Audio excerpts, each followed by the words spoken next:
वेदोत्थवायै परिपूर्ण सिंधु रूपं सदायै भवनेत्रतुल्यम् ज्ञानो सदाय भवतां भवनेकलक्ष्मी प्राणोच्छ्वास भवतां भवदिव्यरूपम्। आज के प्रवचन का प्रारंभ मैं वेदव्यास के इस श्लोक के माध्यम से कर रहा हूं। मेरी आवाज आ रही है? आपके पीछे हाथ उठाइए जहां तक आवाज आ रही है। ठीक है।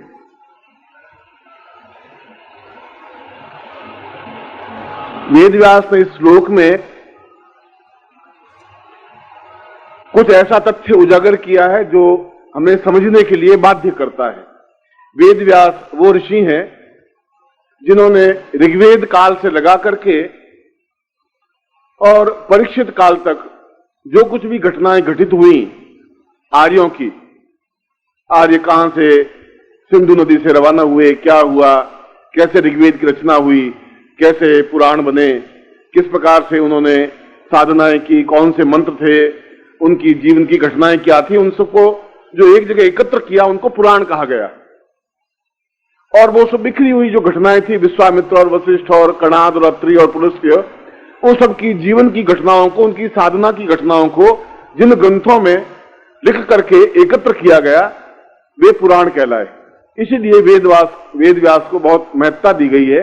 इसीलिए उनकी बात को प्रामाणिकता दी गई है कि वे अपने आप में त्रिकालदर्शी थे। उन्होंने देखा ऋग्वेद काल से लगा करके वे जब तक जीवित रहे तब तक के क्षणों को।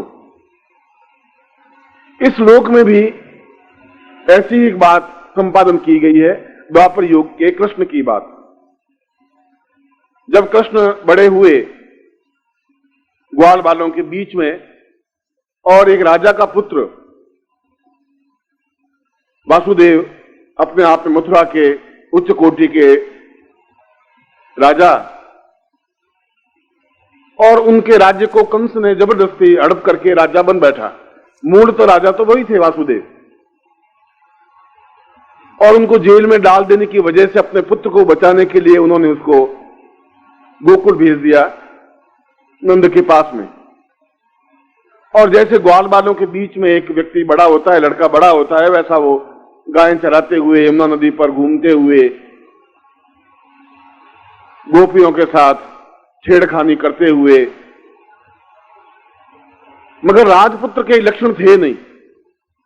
राजपुत्र तो एक अलग चीज होती है, यह एक अलग मार्ग था, और इस मार्ग से चिंतित वसुदेव भी थे। और वेदव्यास कह रहे हैं कि वसुदेव ने निश्चय किया कि इस कृष्ण को यहां से हटा करके किसी ऐसे गुरु के पास भेजना पड़ेगा जो गुरु इसको पूर्णता दे सके, संपन्नता दे सके, जो इसको वह चीज सिखा सके, बता सके जो एक राजा के लिए अनुकूल हो, उचित हो, पूरा यशस्वी राजा बन सके। और उसको उज्जैन भेजा गया, सांदीपन आश्रम में। और सांदीपन वे ऋषि थे जो अपने आप में भगवती लक्ष्मी के अनन्य श्रेष्ठ साधक थे, अद्वितीय ऋषि।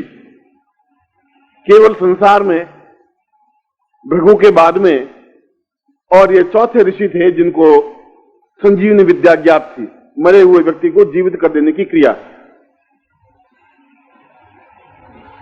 उत्तर प्रदेश में मथुरा के पास में, गोकुल और वृंदावन के पास में तो सैकड़ों गुरु होंगे, उनके कुलगुरु भी होंगे, मगर शेष सांदीपन आश्रम के पास भेजने और सांदीपन के पास भेजने के पीछे मकसद इतना ही था कि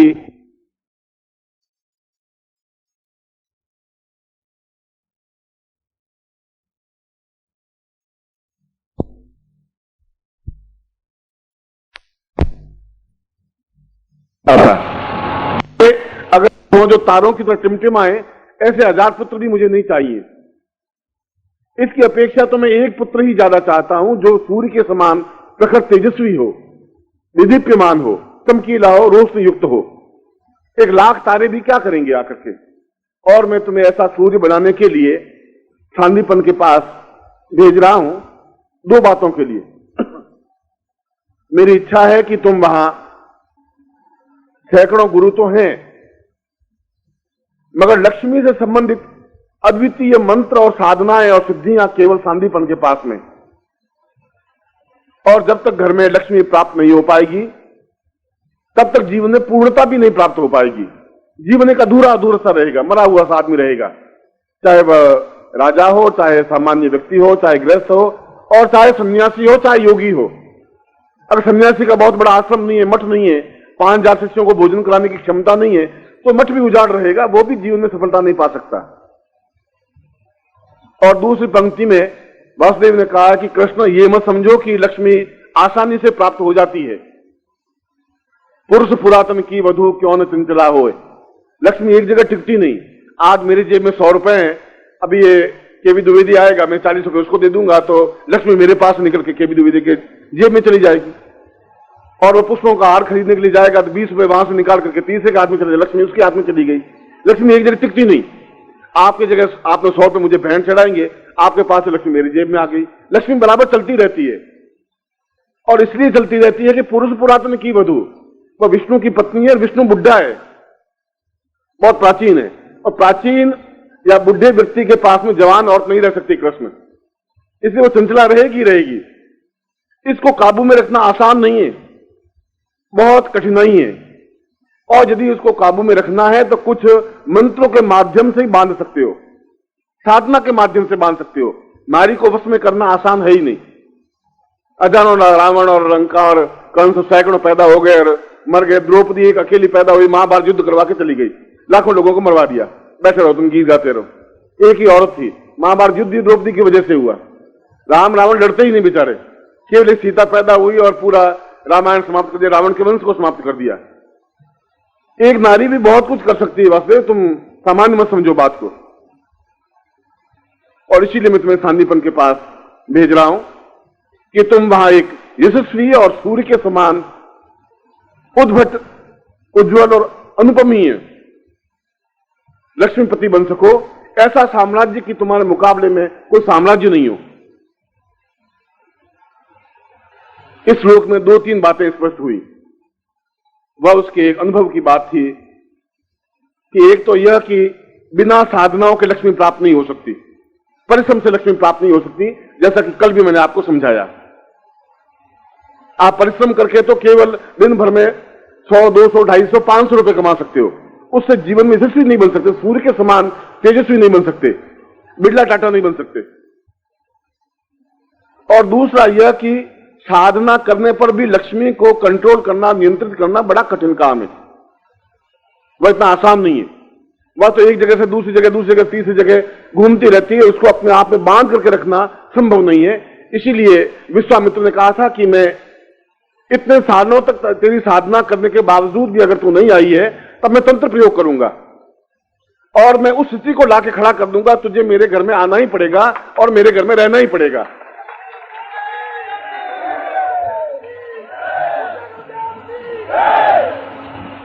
और ये तंत्र के माध्यम से या मंत्र के माध्यम से, आप चाहे मंत्र कहें चाहे तंत्र कहें, यह तो उन मंत्रों के माध्यम से एक संभावना है। और जिस प्रकार से नंद किशोर ने आपको एक भगवान शिव की बोलो रे बेलियां अमृतवाणी, अमृतवाणी का मतलब है कि अंदर से आप कर्कश वाणी में नहीं बोले, अमृतवाणी में बोले। अमृत का मतलब एक अभ्रंश शब्द है अमृत का। उस वाणी बड़ी मधुरता के साथ ऐसा बोलेंगे कि जो हर हर महादेव बोलना है भी तो एक अमृतवाणी में बोलना है। और जैसे बेल पेड़ का सहारा लेकर के ऊपर बढ़ जाती है, उसी प्रकार से पेड़ का सहारा आप लेकर के बढ़े। बेलियों का शब्द यह है बेल, और बेल अपने आप में बढ़ नहीं सकती, उसके लिए किसी तने की जरूरत है, कि सहारे की जरूरत है। और आप भी अगर बेल हैं तो आप ऐसी आवाज निकालेंगे तो पूरा पेड़ आपको मिलेगा ही मिलेगा, जिसके तने के सहारे आप ऊपर पहुंच जाएंगे।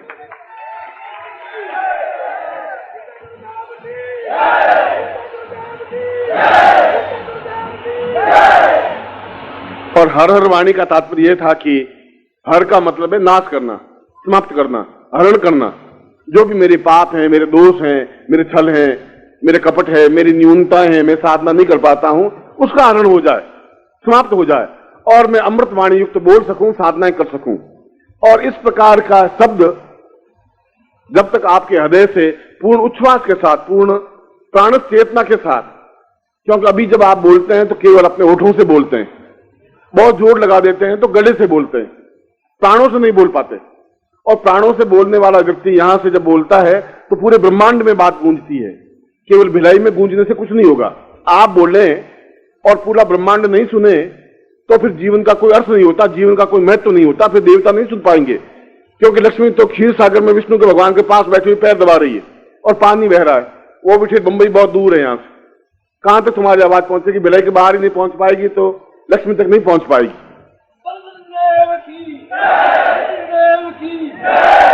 और इसीलिए कल मजबूरी में मैंने आपको आपकी जाति, आपका रंग, आपका स्वभाव और आपका शरीर समझाना पड़ा था कि तुम गीदड़ नहीं हो, गीदड़ों के आसपास पैदा हुए हो तो तुम शेर, मगर परवरिश तुम्हारी किसी और ढंग से हो गई है और तुमने अपने आप को सियार समझ लिया कि हम कुछ नहीं कर सकते, एक हुआ कर सकते, आवाज भी निकाल नहीं सकते और दुबक जाएंगे।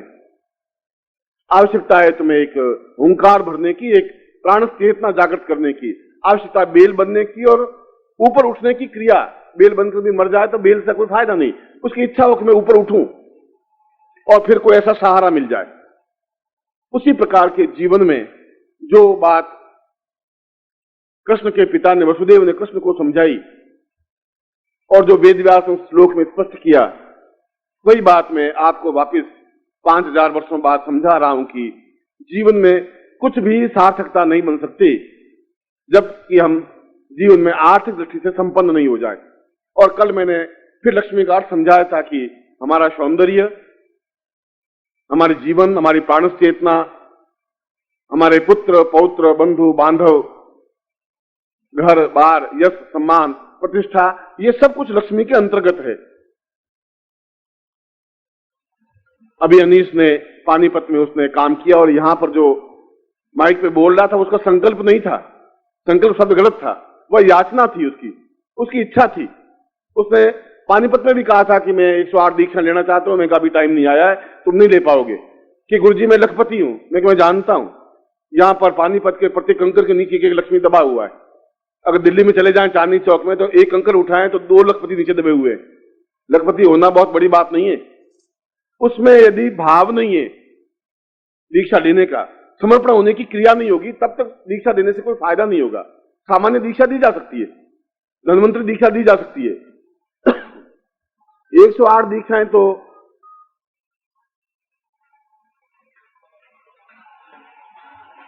देने का तात्पर्य है कि उस व्यक्ति को विश्वामित्र बना दिया जाए। 108 दीक्षा देने का तात्पर्य उसको संजीवनी और सांदीपन बना दिया जाए। 108 दीक्षाएं इतनी सामान्य सहज क्रियाएं नहीं है, वह तो एक बहुत बड़ा सौभाग्य शिष्य का हो कि उसमें भावनाएं जगे, और उसकी भावनाएं जगने से गुरु नहीं दे सकता, देता ही नहीं है। वह तो जुलाई के बाद में जहां जहां भी जाता हूं जाता पीछे आता ही है, केवल इसी भावना से आता है, हर जगह यही कहता है कि मुझे अब टाइम आ गया है। मैं कभी टाइम नहीं आया तुम्हारा, जब टाइम आएगा मैं तो समझा दूंगा। साथ में रुपए लेके आता है कि ये रुपए लीजिए, अब दीक्षा शुरू करिए। मैं ऐसा रुपयों की जरूरत नहीं है, ऐसी दीक्षा नहीं दी जाएंगी। मगर उसकी याचना है, एक इच्छा है, और जब बलवती इच्छा होती है तो चीज प्राप्त होती ही है। इसलिए कि हम केवल एक तारा ही नहीं बने, एक छोटे से लखपति करोड़पति नहीं बने, अपने आप में अद्वितीय बने, एक ऐसे पिता की संतान बने कि हमारे नाम से पिता प्रसिद्ध हो, हमारे कुल प्रसिद्ध हो, आने वाली पीढ़ियां प्रसिद्ध हो कि वह कोई व्यक्तित्व था जिसने अपने आप में जीवन में इतना अद्वितीय कार्य किया, 100 मंदिर बनाए, हजारों लोगों को भोजन करवाया, अपने जीवन में धनपति बना, यशस्वी बना, कीर्ति यश सम्मान बना। और कीर्ति और यश जीवन के सबसे दुर्लभ क्षण होते हैं। धन तो आ सकता है, धन तो अभी कोई आदमी, तुम जाओ रात को 11 बजे को लड़का जाए थप्पड़ मार करके जेब से 500 रुपए निकाल दो, धन तो आ जाएगा। धन तस्करों के पास बहुत है और तुमसे ज्यादा वैश्यों के पास धन है। प्रत्येक वैश्य के पास 50 लाख रुपए हैं, तुम्हारे पास है ही नहीं। उनके पास कीर्ति नहीं है, यश नहीं है, सम्मान नहीं है, प्रसिद्धि नहीं है। वह प्रसिद्धि प्राप्त करना जीवन का एक सौभाग्य होता है, और ऐसा सौभाग्य जब प्राण चेतना जागृत होती है, जब अंदर एक हिलोर उठती है, जब लिपटने को जी आतुर हो जाता है, जब अपने आप में एक भावना जगती है कि मुझे ये साधना करनी है और उस साधना में पूरे भावना से भाग लेता है, तब जीवन में वह सब कुछ प्राप्त हो सकता है। इस नवरात्रि शिविर में मैं ऐसी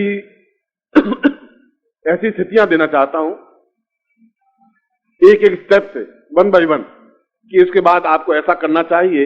क्योंकि अगर आपको 50 सीढ़ी के ऊपर के भवन में पहुंचना है तो एकदम से छलांग नहीं लगा सकते। आप लगाएंगे तो गिर जाएंगे, घुटने टूट जाएंगे।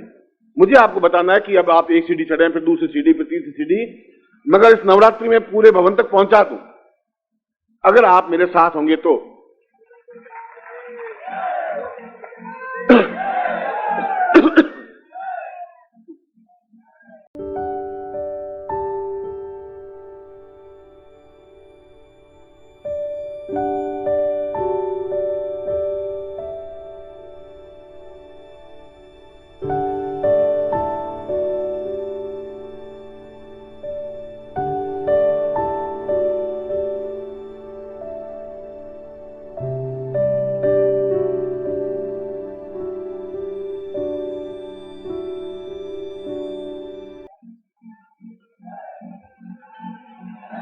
ये तो यहाँ का एक मौसम है।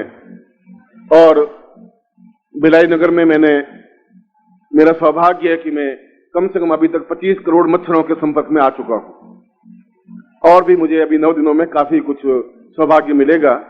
और मैं उन सभी मच्छरों से, जहां भी सोता हूं, चलता हूं, उठता हूं, बैठता हूं, तो वो गुनगुनाते रहते हैं गीत। मैं सोचता हूं कि ये ब्रह्मांड की दुनिया यहाँ कहां आ रही है, कैसे आ रही है। मगर भिलाई नगर वाले बहुत मजबूत हैं, बहुत क्षमतावान है कि जिंदा है उन मच्छरों के बीच में भी, इसलिए उसका एक इफेक्ट तो शरीर को पड़ेगा ही। और ऐसी स्थिति में एक पारदेश्वरी साधना संपन्न की जाती है, जो आपने उस लक्ष्मी को प्राप्त किया है जो पारस से निर्मित है। एक पारदेश्वरी सिद्धि के माध्यम से सब कुछ प्राप्त नहीं हो पाएगा। एक पारदेश्वरी के माध्यम से हम धर्म का एक रास्ता बना सकते हैं, लक्ष्मी प्राप्ति हो सकती है। एक व्यक्ति मजदूर भी होता है, उसकी 2 आंख नाक कान ही होते हैं। एक आदमी उससे ज्यादा बिजनेसमैन होता है, उसके भी 2 आंख नाक कान ही, दोनों एक जैसे ही होते हैं। फिर विद्वान होता है, उसकी नाक कान आंख ही होते हैं। एक अत्यंत करोड़पति होता है, उसके भी वैसे ही आंख नाक होते हैं। एक संत होता है, शरीर तो सबका एक जैसा है, उसमें प्राण चेतना कितनी भरी हुई है, उसमें कितना जीवन शक्ति है, उसमें कितना पूर्णता है, वो अलग अलग स्थितियां हैं।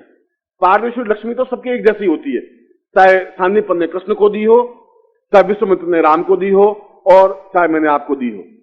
मगर उसमें मंत्र चेतना कितनी है और आपकी उसमें कितना जुड़ाव है, लगाव है, संबंध है, वो एक अलग अलग है।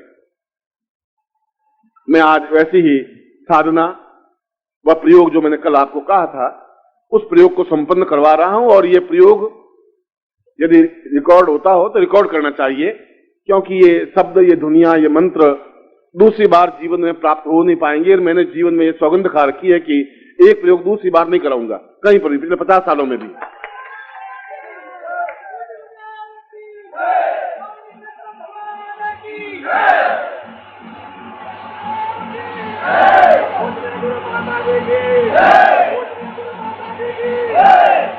मैं ऐसा ही प्रयोग उस पारदेश्वर लक्ष्मी का जो पैकेट आपके पास में है, उसके माध्यम से मैं संपन्न करवा रहा हूं। और उस श्लोक को मैं अभी आपको पूरा समझाया नहीं, 1-2 मिनट में आपका और समझा दूंगा, आपके सामने रास्ता स्पष्ट हो जाएगा। और जब उन्होंने साधना कृष्ण ने की सांदीपन के आश्रम में भी, 1 बार, 2 बार, 3 बार और 4 बार और 5 बार, और 5 बार के बाद भी जो सफलता नहीं मिल पाई, तो कृष्ण ने झुंझला करके कहा कि क्या बात है, आपके आश्रम में आप जैसे गुरु समर्थ व्यक्ति के पास में मैं बैठा हूं, आप साधना सिखा रहे हैं और मैं सिद्धि प्राप्त नहीं कर पा रहा हूं, कारण क्या है। वेदव्यास कह रहे हैं कि वो झुंझलाहट, तीसरे लाइन में जो है, कृष्ण बहुत झुंझलाए, क्या बात है, ऐसा क्यों हो रहा है। और चौथी लाइन में उसका समाधान सांदीपन ने किया कि जब तक तुम्हारे जीवन के दोष, इस जीवन के या पिछले जीवन के या पिछले जीवन के, आप एक जीवन को अलग अलग देख रहे हैं, या आपकी आंख कमजोर है। ये हमने ऐसा निश्चय किया, आज 17 तारीख है, कल 18 तारीख है, ये तो हमने उस काल को टुकड़ों में बांटा है, एक 24 घंटे अलग बांट लिए। उस काल को टुकड़े नहीं हो सकते। हमने अगर 24 घंटे नहीं बनाते, 22 घंटे का दिन रात बनाते, तो 22 घंटे में टुकड़े हो जाते उसके। हमने उस समय को बांटा है, 17 तारीख है, 18 तारीख है, 19 तारीख है, कालखंड तो एक है पूरा। आयुर्वेद काल से, ऋग्वेद काल से लगा करके आज तक, और आज से 10,000 साल बाद भी उसको टुकड़े में नहीं बांटा गया है। और जब कालखंड को देख सकता है, समय को देख पाता है, उस काल पुरुष को देख पाता है, तो पूरे पुरुष को देख पाएगा। वो जिसकी दृष्टि है वो पीछे भी देख पाएगा 5000 वर्ष, क्योंकि चीज तो एक ही है, और आगे भी देख पाएगा 5000 वर्ष तक। मैं अगर आपको देखूंगा तो पूरे 5 फुट के पूरे शरीर को देखूंगा, क्योंकि मुझे पूरा शरीर आपका दिखाई दे रहा है। ऐसा नहीं है कि मैं आपकी आंख देखूं और फिर नाक देखूं, ऐसा दिखाई नहीं देगा। यदि आपका छोटी सी कोई धुंधली चीज है, तो धुंधली चीज से तो आप यूं, अगर बुढ़ी 70 साल का कोई बुढ़ा है तो आंख झुंझला कर कहेगा कि बेटा तेरा चेहरा झुंझला दिखाई दे रहा, आंखें दिखाई दे रही हैं और ऐसा, और तेरे बाल कैसे, उसको उतना ही दिखाई दे रहा है, तो उसकी आंख धुंधली है। वो तो 5 फुट का पूरा है ही, आपकी आंख धुंधली हो सकती है, इसलिए आपको वह पूरा काल पुरुष दिखाई नहीं दे। और जब काल पुरुष दिखाई दे जाता है, उस समय को देखने की शक्ति प्राप्त हो जाती है, वो दिव्य दृष्टि प्राप्त हो जाती है, तो मालूम पड़ता है कि पिछले जीवन में जो हमने काम किए हैं उसका फल भी इस जीवन में भोगना ही पड़ेगा। उससे पिछले जीवन के भी कर्म हमारे साथ में। मैं जब बार बार बिरला या टाटा का नाम लिया तो क्यों लिया? उन्होंने इस जीवन में कोई ऐसा बहुत काम किया कि नहीं किया, मगर पिछले जीवन में जरूर उन्होंने कुछ काम किया होगा जिसका पुण्य फल इस जीवन में भोग रहे हैं।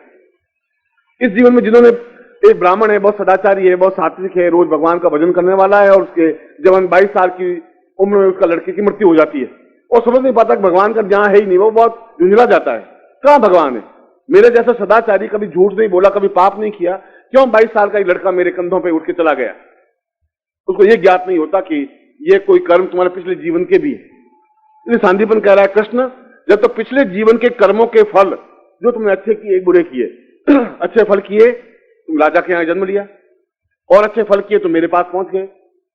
अगर बुरे कर्म है तुम्हारे कुछ, तो उसकी वजह साधना में सिद्धियां नहीं मिल रही है। 1 बार 2 बार 3 बार 4 बार, या तो बार बार आप उसको प्रयत्न करिए, या उसका कोई प्रयत्न है, कोई प्रयोग है, कोई उपाय है, उसको हम संपन्न करेंगे। मगर मूलभूत अर्थ यह है कि हमें सिद्धि मिलनी चाहिए। तुम्हारा ड्यूटी है, तुम्हारा धर्म यह है, और मैं तुम्हारे इस बीच में साथ में हूं। और वेद व्यास ने उस पंक्ति में, उस श्लोक को मैंने इसीलिए आपके सामने रखा था कि उसके उस प्रयोग को संपन्न कराने के प्रायश्चित प्रयोग जो करवाया, जिसके माध्यम से उसके जीवन की न्यूनताएं, वो चाहे कृष्ण हो, चाहे राम हो, चाहे बुद्ध हो, चाहे महावीर हो। महावीर के कानों में भी कीलें ठोकने वाला कील, लोहे की कील गाड़ी गया और खून की फवारे बहाई दिए। वह तो उनके जीवन के भोग थे। जिसके जीवन के भोग हैं, या तो समन करे आदमी पूर्ण 80 साल 100 साल की उम्र में भी जवान बना रहे, बोलने में, चलने में, यश में, सम्मान में, धन में, प्रतिष्ठा में, पौरुष में और गृहस्थ में, और या फिर उन कर्मों को भोगता रहे, छीनता रहे, रोता रहे और भगवान को गालियां देता रहे, अपने आप को पछताता रहे। यह तो एक प्रासंगिक बात है कि मैं उस प्रायश्चित कर्म को भी मैं आपको समझाऊंगा कि हम पिछले जीवन के, इस जीवन के ये दोष है और हैं ही। हमको चाहे अनचाहे झूठ बोलना पड़ता है, छल करना पड़ता है, कई बातें ऐसी होती हैं जो हम नहीं करना चाहते और करने पड़ते हैं। वह तो बात की बात है, मैं उस प्रसंग को भी कभी आपको समझाऊंगा। मगर अभी तो मैं पारदेश्वर लक्ष्मी की साधना प्रयोग संपन्न करवा रहा हूं, और यह भी समझाऊंगा कि दोपहर को उस प्रायश्चित प्रयोग के लिए आपको क्या करना है, जिससे कि आपको ये पारदेश्वर लक्ष्मी का प्रयोग समझाऊं और मैं चला जाऊं और आपको सफलता मिले ही नहीं, तो ऐसे में गालियां खाने वाला व्यक्ति नहीं हूं, ऐसा मैं चाहता भी नहीं हूं। मैं चाहता हूं तुम्हें यश मिले।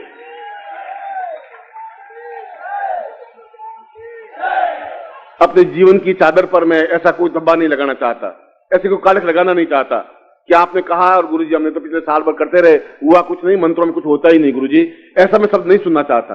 यदि उसमें सान्निध्य ने साफ कहा है कि ऐसा तुम्हें करना है, तो कृष्ण ऐसा किया, वो करे या नहीं करे। और यदि आपको सिद्धि देनी है तो या तो आप आर्दव साधना करेंगे, और एक बार में सफलता नहीं मिले तो प्रायश्चित प्रयोग करना ही पड़ेगा आपको, और करना चाहिए, जिससे कि जीवन में आपको जो कुछ प्राप्त होना है वो प्राप्त होना ही चाहिए, और प्राप्त हो।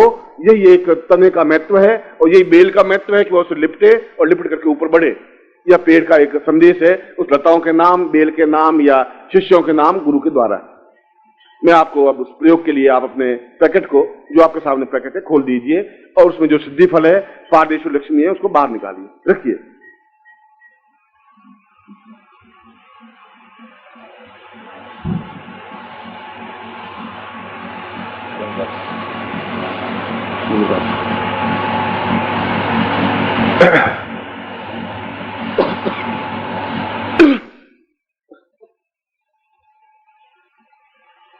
आज जोड़ दीजिए। लक्ष्मी के साथ साथ गणपति को हम स्मरण करें, और जब गणपति को स्मरण करें तो गणपति का चित्र आपकी आंखों के सामने आना चाहिए। इतना विधान का प्राण चेतना का मतलब यही है कि हम जब देखें तो दिखे, धुंधला सा ही दिखे पर दिखाई दे। विघ्नेश्वराय वरदाय सुरप्रियाय लंबोदराय सकलाय विकृताय नागाननायज्ञ विभूषिताय गौरी सुताय गणनाथ नमो नमस्ते। भक्तातिनाशन पराय गणेश्वराय सर्वेश्वराय सुभदाय सुरेश्वराय विद्याधराय विकटाय च वामनाय भक्त प्रसन्न वरदाय नमो नमस्ते। नमस्ते ब्रह्म रूपाय विष्णु रूपाय ते नमः। नमस्ते रुद्र रूपाय करी रूपाय ते नमः। विश्वरूपस्य रूपाय नमस्ते ब्रह्मचारिणे भक्त प्रियाय देवाय नमस्तभ्यं विनायक लंबोदर नमस्तभ्यं सत्यम मोदक प्रिय निर्विघ्नं कुरु मे देव सर्वकार्येषु सिद्धा। श्रीमन्महागणाधिपतये नमः। लक्ष्मी नारायणाभ्यां नमः। उमा महेश्वराभ्यां नमः। स्तुति पुरंदराभ्यां नमः। मातृ पितृ चरण कमलेभ्यो नमः। इष्ट देवताभ्यो नमः। कुल देवताभ्यो नमः। ग्राम देवताभ्यो नमः। स्थान देवताभ्यो नमः। वासुदेवताभ्यो नमः। वाणी गर्भाभ्यां नमः। स्तुति पुरंदराभ्यां नमः। सर्वेभ्यो देवेभ्यो नमः। सर्वेभ्यो ब्राह्मणेभ्यो नमो नमः।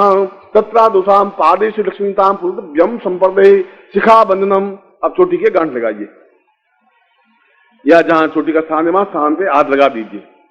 ओ मानसो कितना ए मान आयुष्मानो गोखुमानो अश्वे गुरुमानो वीरांद्र भामिनो वधिरे अग्निस्वा महे तत्रादो स्वास्थ्य आज्ञा चिकन तिलकम कुरियात। अपने हाथ से तिलक करिए, ऐसा भान करिए जैसे आप तिलक करें।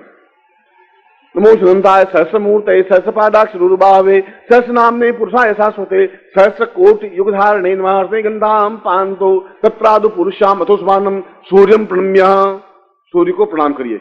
ओम तत्सुदे वहितम पुरुषता चुक्रमुचरता पशेम शरदा संजीवे मसरदा सतगुणसुनयाम सतम नाम असीम आक्षसा पुरुषाम सूर्य तेजस्विता मम ग्रहे मम स्थाने मम मंदिरे मम देहे मम प्राणे स्थापयामि साम पूर्णता सिद्धि प्राप्ताय सोद्यम संपर्दवे।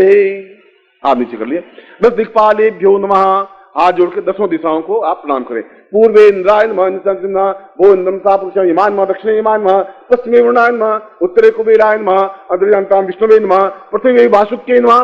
समुद्र दिक्पालेभ्यो रक्षताम। ओम रक्ष रक्ष गणाध्यक्ष रक्ष प्रेलोक रक्ष भक्तानां भयंकता त्राता भवार्णवाद तां पुरुष रक्षा बंधनम सा पूर्णतां सिद्धि प्राप्ता निमित्तम सतभ्यम संपर्दे एतस्मानं संकल्पम कुर्यात। हाथ में जल लेकर के संकल्प करें। और मैं संकल्प आपके इस पुस्तक के 27 पेज पर लिखा हुआ है, इस पुस्तक में लिखा हुआ है। तो आपके पास पुस्तक है और नहीं है तो आपको रहनी चाहिए, जिससे कि आपको ध्यान रहे। हाथ में जल लीजिए दाहिने हाथ में। ओम अस्य श्री सिद्ध पारमेश्वरी लक्ष्मी मंत्रस्य हिरण्यगर्भ ऋषि अनुष्टुप छंद श्री महाकाली महालक्ष्मी महासरस्वत्यो देवता श्रीम बीजम रीम शक्ति क्लीम कीलकम मम। अपना नाम बोलिए। सर्व क्लेश बोलिए। सर्व क्लेश पीड़ा परिहारार्थम सर्व दुख दारिद्र्य नाशनार्थम सर्व कार्य सिद्ध्यर्थम च श्री सिद्ध पारदेश्वरी लक्ष्मी मंत्र पाठे विनियोग। इसमें जपे छपा हुआ है और जपे शब्द सही है। जब आप मंत्र जाप करें तब जपे। अभी तो पाठ करवा रहा हूं इसलिए पाठ शब्द बोला है। और जब आप मंत्र जाप करेंगे तो फिर जपे ही बोलना है। छोड़ दीजिए, इसको जल को छोड़ दीजिए। आपके पास चावल है, बाएं हाथ में थोड़े से चावल लीजिए। उबला हुआ पानी, ऐसा पानी उबला हुआ बिल्कुल। और मैं 8 दिशाओं का मतलब पूर्व पश्चिम उत्तर दक्षिण अग्नि ईशान वायव्य नैऋत्य, ये 8 दिशाएं हो गई। और 9वीं दिशा अंतरिक्ष आकाश, 10वीं दिशा पृथ्वी। ये 10 दिखाई हुई मूलभूत 8 दिशाएं हैं। उनको आप, मैं मंत्र बोलता रहूंगा, 8 दिशाओं में आप अपने चावल छिड़केंगे। 8 दिशाओं का पूजन कि वहां जितनी भी संसार की शक्तियां हैं वे सभी मेरे यहाँ उपस्थित हों और मुझे सहायता करें, इसलिए ऐसा है। ओम उमाई नमः। ओम सरस्वती नमः। ओम धरण्यै नमः। ओम देव्यै नमः। ओम श्रियै नमः। ओम दुर्गायै नमः।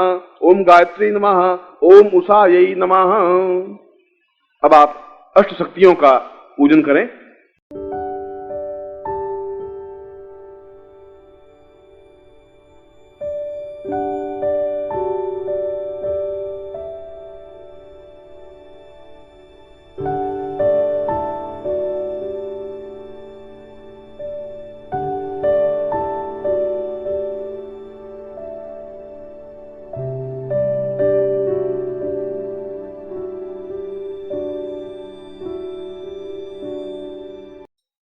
ओम परम तत्वाय नारायणाय गुरुभ्यो नमः। ओम ह्रीं मम प्राण देह रोम प्रतिरोम चैतन्य जाग्रय ह्रीं ओम नमः। ओम भूर्भुवः स्वः तत्सवितुर्वरेण्यं भर्गो देवस्य धीमहि धियो यो नः प्रचोदयात्।